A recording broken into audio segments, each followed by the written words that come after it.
जय श्रीमन नारायण। बृहस्पति देव की कथा। प्राचीन काल में एक ब्राह्मण रहता था। वह बहुत निर्धन था। उसके कोई संतान नहीं थी। उसकी स्त्री बहुत मलिनता के साथ रहती थी। वह स्नान न करती, किसी देवता का पूजन नहीं करती। इससे ब्राह्मण देवता बड़े दुखी रहते थे।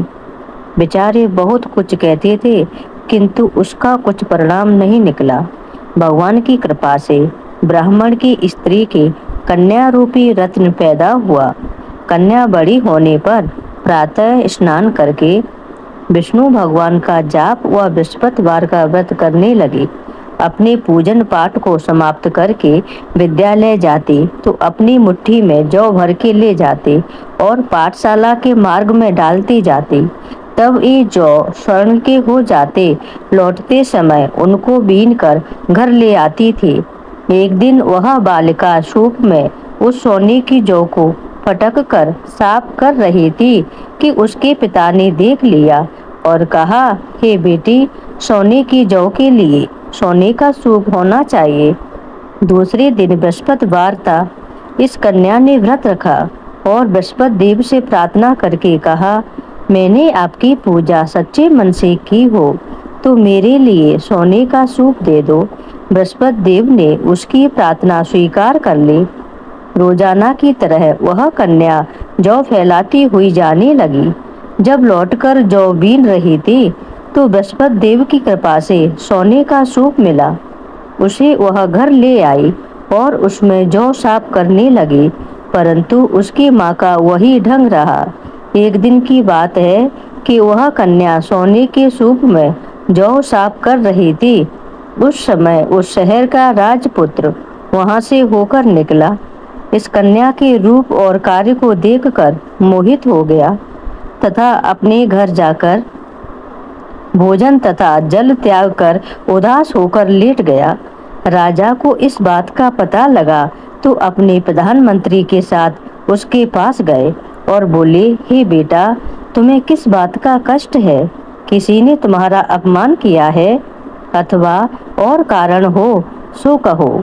मैं वही कार्य करूँगा जिससे तुम्हें प्रसन्नता हो। अपने पिता की राजकुमार ने बातें सुनी तो वह बोला, मुझे आपकी कृपा से किसी बात का दुख नहीं है। किसी ने मेरा अपमान नहीं किया है, परंतु मैं उस लड़की से विवाह करना चाहता हूँ जो सोने के सूप में जौ साफ कर रही थी। यह सुनकर राजा आश्चर्य में पड़ गया और बोला, हे बेटा, इस तरह की कन्या का पता तुम ही लगाओ। मैं उसके साथ तेरा विवाह अवश्य ही करवा दूंगा। राजकुमार ने उस लड़की के घर का पता बताया। तब मंत्री उस लड़की के घर गए और ब्राह्मण देवता को सभी हाल बतलाया। ब्राह्मण देवता राजकुमार के साथ अपनी कन्या का विवाह करने के लिए तैयार हो गए तथा विधि विधान के अनुसार ब्राह्मण की कन्या का विवाह राजकुमार के साथ हो गया। कन्या के घर से जाते ही पहले की भांति उस ब्राह्मण देवता के घर में गरीबी का निवास हो गया। अब भोजन के लिए भी अन्न बड़ी मुश्किल से मिलता था। एक दिन दुखी होकर ब्राह्मण देवता अपनी पुत्री के पास गए। बेटी ने पिता की दुखी अवस्था को देखा और अपनी माँ का हाल पूछा। तब ब्राह्मण ने सभी हाल कहा। कन्या ने बहुत सा धन देकर अपने पिता को विदा किया। इस तरह ब्राह्मण का कुछ समय सुखपूर्वक व्यतीत हुआ। कुछ दिन बाद फिर वही हाल हो गया। ब्राह्मण फिर अपनी कन्या के यहाँ गया और सारा हाल कहा तो लड़की बोली, हे पिताजी, आप माताजी को यहाँ लेवा लाओ। मैं उसे विधि बता दूंगी जिससे गरीबी दूर हो जाएगी।